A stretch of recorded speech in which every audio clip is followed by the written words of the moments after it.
Hey Hooper! Today I'm going to teach you how to weave. One of the reasons I want to teach that to you is because that is something I can do seated but not defeated. Nice. So the other reason I'd like to teach it to you is because it's one of the very first things, first off-body things that I learned when I first started hooping. I guess because it was familiar to me, I used to twirl flag, and this fishtailing motion was really popular with using the flag, but much different with a hoop. But it is a move that's a great basic move because it makes you feel like a hooper star right away, and we all want to feel like that. And it's an incredible arm and shoulder workout. So let's jump into it. Real easy. First, we'll get into it. I like to start, now let's say we're in the back, playing like this, and you can just kind of let the hoop drop, and you're in the correct position to start. You've got the hoop in your hand, if the hoop is down, and your knuckles are up toward the ceiling. You want to hold the hoop kind of with a light grip. You don't want to have a death grip on it because then you won't be able to have the flexibility in your wrist and elbow to keep the fishtail motion going. So you want to lead with your thumb and forefinger, and let's just do it. You sweep the hoop up and down, and you cross in front of you, and back up and down and cross in front of you. Up, and that you start to just let it swing like a pendulum. Now, one thing you want to think about is that you want to imagine that you're standing on train tracks, or you have train tracks on either side of you. That way, the hoop will stay parallel to you. You don't want it kind of whacking out toward the front like this. If you have your elbow out of place, if you have a death grip on the hoop, it's going to come out, and that's okay. We all do that, and if that happens, you just kind of start from your beginning position again with your knuckles up, and you lead again with that thumb and forefinger, and swoosh.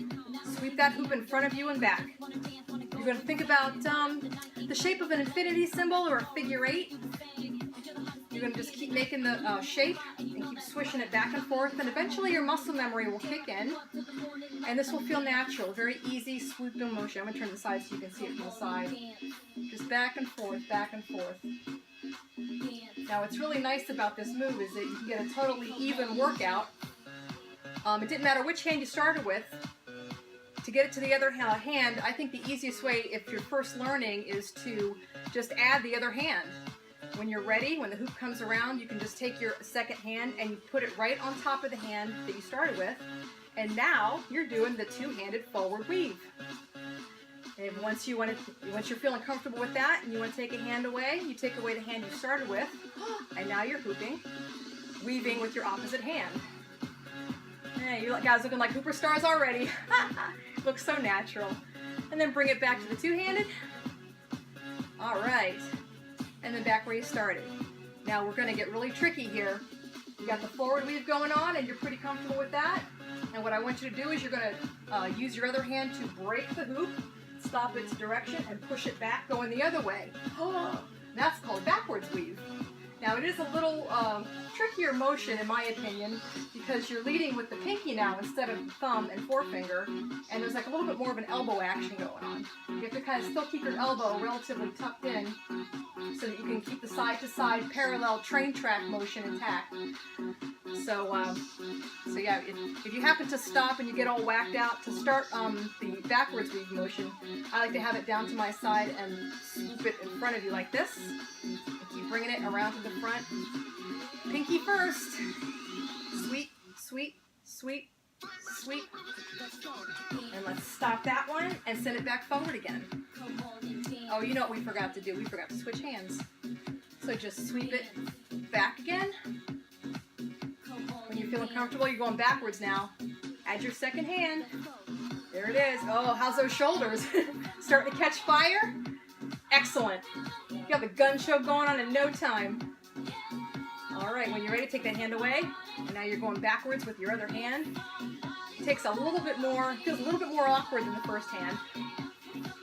All right, now we're going to stop this. And we'll go back in the forward direction. Nice. Straight from the side again. Very good. Feel like a swashbuckler, almost like you're swishing a sword back and forth. Now that you're comfortable, maybe you don't even have to put the second hand on there. You can just switch hands. And switch. Ready to switch directions? Take it backwards. There it is.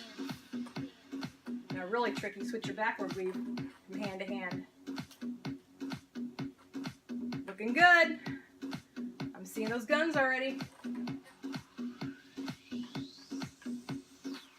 And that is your forward and backward weave basic. Thank you. Any questions? I'll be happy to come around and help everybody individually.